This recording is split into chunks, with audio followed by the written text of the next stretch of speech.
नमस्कार, मैं रवीश कुमार। आज हम चांदी की बात करेंगे। क्यों चांदी का दाम इतना ऊपर जा रहा है और क्यों लोग चांदी के पुराने बर्तनों और चीजों को बेचने में लगे हैं, सहेजने में लगे हैं। एक तरफ दाम बढ़ता ही जा रहा है तो दूसरी तरफ इसी बहाने लोग पुराने बर्तनों से छुटकारा पाकर पैसे कमा लेना चाहते हैं।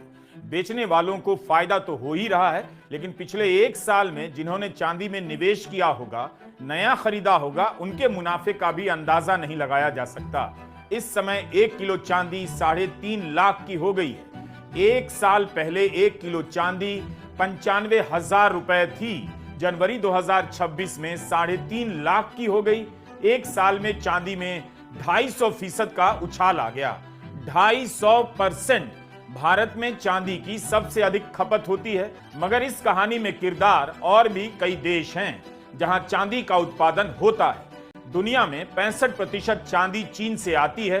चीन के अलावा ऑस्ट्रेलिया, मेक्सिको, बोलिविया और अमेरिका में भी चांदी का उत्पादन होता है। 2024 के साल में इन तमाम देशों के खदानों में चांदी का उत्पादन बढ़ गया, मगर चिली में उत्पादन घट जाने से हिसाब बराबर हो गया। 2025 में मेक्सिको और रूस में सप्लाई ठीक हुई तो पेरू और इंडोनेशिया में कम हो गई। इतने सारे देशों की खदानें मिलकर चीन की भरपाई नहीं कर पा रही हैं। चीन ने इस साल से लेकर अगले साल 2027 तक के लिए चांदी के निर्यात पर रोक लगा दी। तो हुआ क्या? इंडस्ट्री की तरफ से चांदी की मांग कम तो नहीं हो रही, बढ़ती जा रही है और सप्लाई कम होने से दाम चढ़ने लगा है। जिन खदानों से सीसा, तांबा निकलता है, उन्हीं से चांदी निकाली जाती है। सोने की खदानों से भी चांदी निकलती है और हाल के वर्षों में सोने की खदानों से चांदी का आउटपुट बढ़ा है। दुनिया में चांदी के सबसे बड़ी खदानों वाले देश माने जाते हैं मेक्सिको, चाइना, पेरू, बोलिविया और चिली। तो क्या चीन अपने दबदबे का फायदा उठा रहा है? निर्यात पर रोक लगाकर मजबूर कर रहा है कि चांदी की सप्लाई में कमी आए और इसका दाम बढ़ता रहे? चीन में भी चांदी भारत से काफी महंगी है। वहां भारत की तुलना में 17% दाम ज्यादा है। चांदी में निवेश और पेपर ट्रेडिंग दोनों में चाइना दुनिया के सबसे बड़े बाजारों में है। एक साल तक अगर चांदी के निर्यात पर प्रतिबंध रहेगा, तब तो चांदी की कीमतों पर अभी और असर पड़ सकता है। दाम बढ़ने की भविष्यवाणी करने वाले सही साबित हो सकते हैं, लेकिन कौन जानता है कि चीन अचानक प्रतिबंध वापस ले ले, तब दाम घटने की भविष्यवाणी करने वाले सही साबित हो सकते हैं। आज के वीडियो में हम चांदी पर बात करने वाले हैं। मैं कोई सलाह नहीं दे रहा, ना आप वीडियो देखने के बाद खरीदने और बेचने का फैसला कीजिएगा।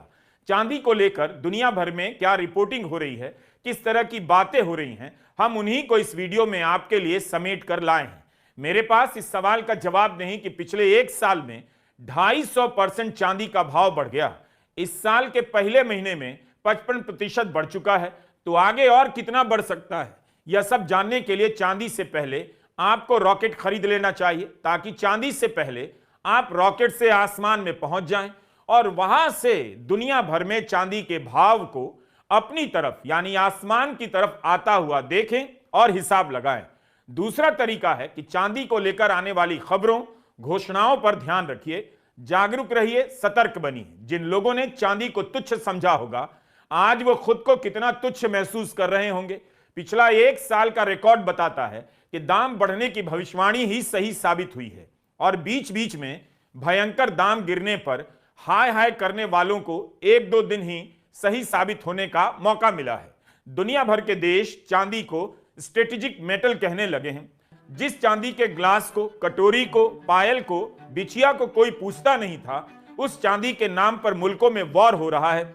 अपनी दादी और नानी का शुक्रिया अदा कीजिए कि उन्होंने आपके पैदा होने पर स्ट्रेटेजिक मेटल का बना ग्लास और पायल तोहफे में दिया था। पहले यह समझिए कि चीन ने चांदी के निर्यात पर प्रतिबंध लगाया तो मस्क जैसे उद्योगपति क्यों परेशान हो गए।